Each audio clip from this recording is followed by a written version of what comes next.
श्री स्वामी समर्थ. नमस्कार. सातारा मेजवानीमध्ये आपल्या सर्वांचं खूप खूप स्वागत आहे. आज आपण उन्हाळ्यासाठी खास सरबत बनवणार आहोत. तर चला आपण सुरुवात करूया. तर बडीशेपचा सरबत बनवणार आहे, कारण बडीशेप कशी आहे, थंड आहे. उन्हाळ्यात खूप आता कडक उन्हाळा आहे, त्याच्यासाठी आज आपण खास बडीशेपचं सरबत बनवणार आहे. तर त्यासाठी जे मी काही साहित्य घेतले, बडीशेप सब्जा भिजवून घेतलेला आहे, खडीसाखर घेतली, कारण जर तुमच्याकडे मिश्री असेल तर तुम्ही मिश्री घेऊ शकता. वेलची घेतले 5, मिरं घेतले आणि हे मीठ घेतले.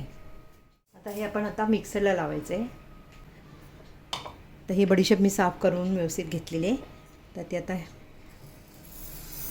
बडीशेप आता ही करून ठेवली ना आपण पावडर, की आपल्याला उन्हाळा पूर्ण सरबत बनवता येईल.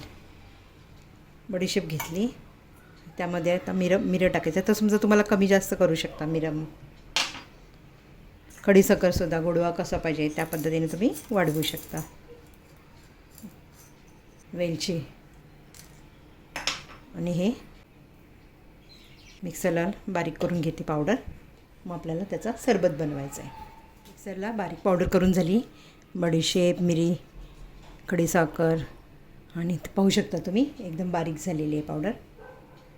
तर तुम्ही ही थंड झाल्यानंतर एखाद्या काचेच्या बरणीत भरून ठेवू शकता.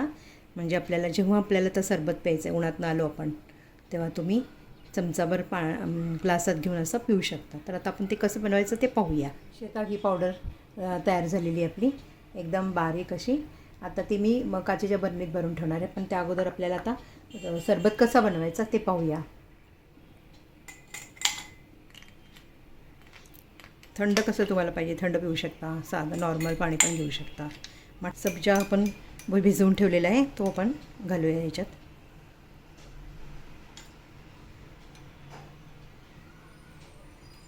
त्याची पावडर जी बनवली आपण ती घालूया.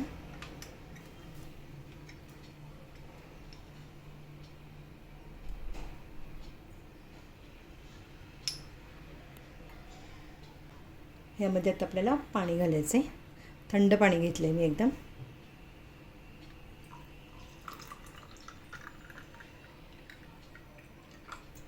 बडीशेपमुळं कसं आपल्याला ॲसिडिटी, पित्त, उष्णता कमी करतं बडीशेप ही खूप. आणि रोज आपण संध्याकाळी बडीशेप खाल्ली तर आपल्याला पचन छान होतं.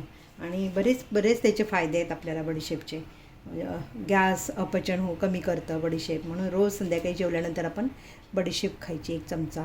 भाजून ठेवलेलेसुद्धा मी असे रेसिपी बनवलेली आपली. तुम्ही चॅनेलमध्ये जाऊन पहा.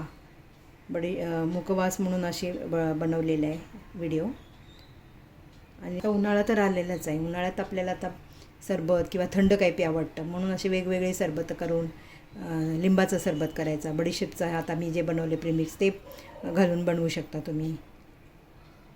आता ह्यात आपल्याला थोडंसं लिंबाचा रस पिळायचा आहे.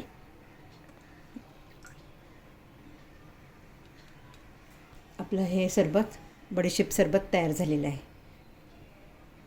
व्हिडिओ तुम्हाला आवडला असेल तर लाईक करा, शेअर करा आणि सबस्क्राईब करा. धन्यवाद.